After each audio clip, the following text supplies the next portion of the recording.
Good evening, visitors. Welcome to the Australian War Memorial's last post ceremony. My name is Malia Hampton, and joining us today from the Royal Australian Navy is Commander Phil Andrews.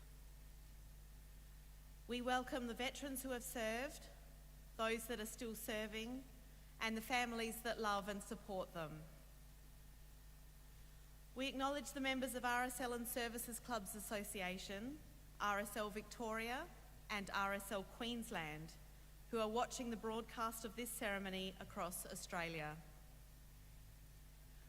During this evening's ceremony, wreaths will be laid at the base of the pool of reflection by visitors to the memorial.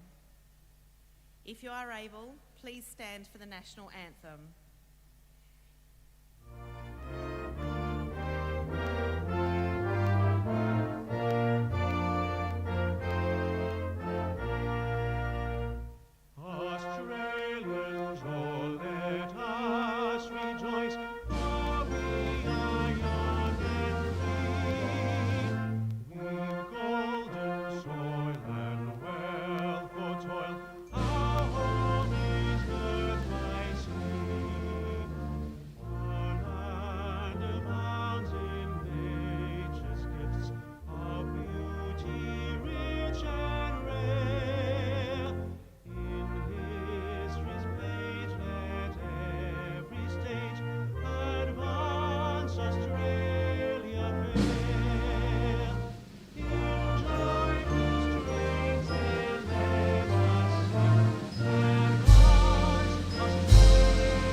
The Australian War Memorial was the vision of Charles Bean, Australia's First World War official historian. Bean landed with the Australian troops on Gallipoli and stayed with them at the front through to the end of the war. The idea of this national memorial and museum came to him at Pozières, France, in the depths of the bloody fighting of 1916. Bean's idea was that this would be a place where families and friends could mourn loved ones buried in faraway places. It would also be a place that could help all Australians understand what these men and women had endured and what they had done for us. Bean's vision, to which we remain true, is best expressed as inscribed in the entrance to the memorial's galleries. Here is their spirit in the heart of the land they loved, and here we guard the record which they themselves made. Tonight, we will read the story behind just one of those on the Roll of Honour, which lists the names of more than 102,000 men and women who have given their lives for us in war and in operations for more than a century. But first, we present a lament, Flowers of the Forest. Wreaths or floral tributes will now be laid at the base of the pool of reflection.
Today we remember and pay tribute to Second Lieutenant George Henry Hughes.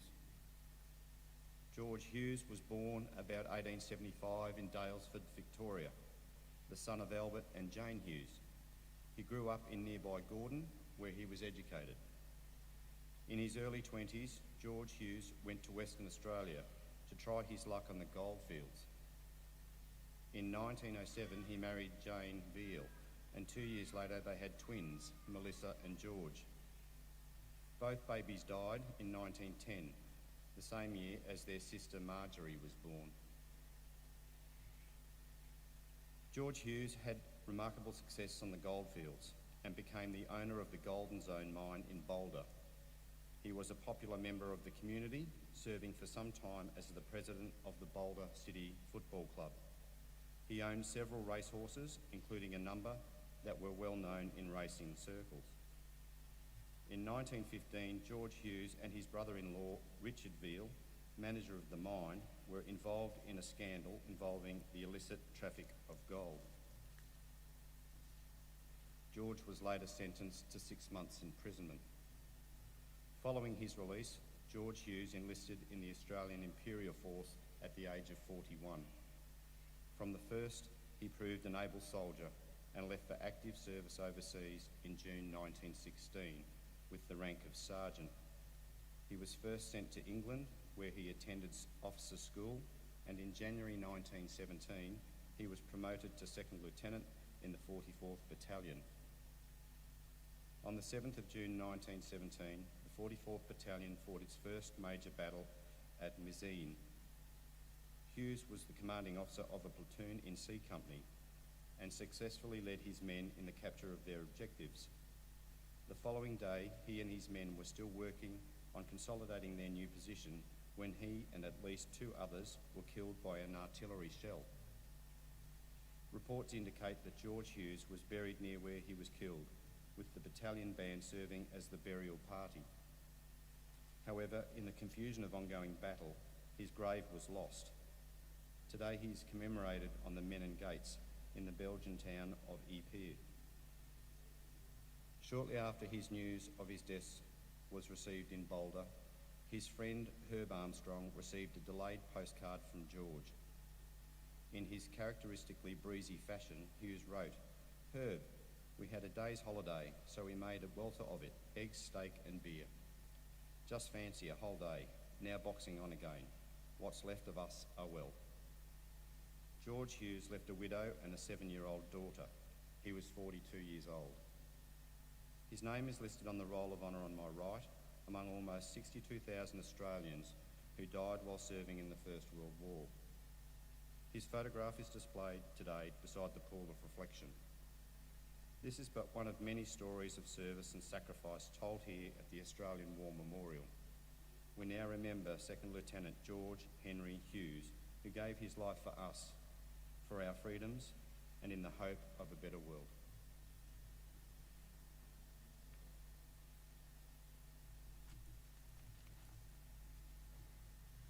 Please stand for the reading of the ode and the sounding of the last post. They shall grow not old, as we that are left grow old. Age shall not weary them, nor the years condemn. At the going down of the sun, and in the morning, we will remember them.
lest we forget.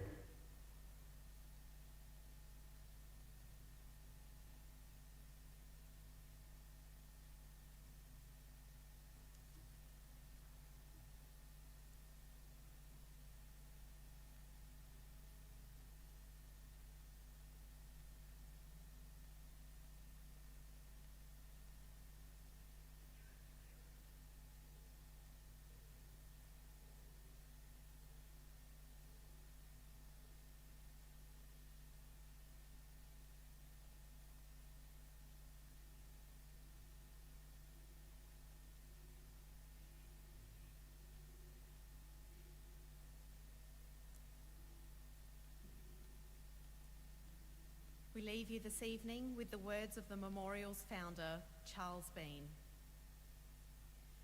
Many a man lying out there at Pozières or in the low scrub at Gallipoli, with his poor tired senses barely working through the fever of his brain, has thought in his last moments, well, it's over.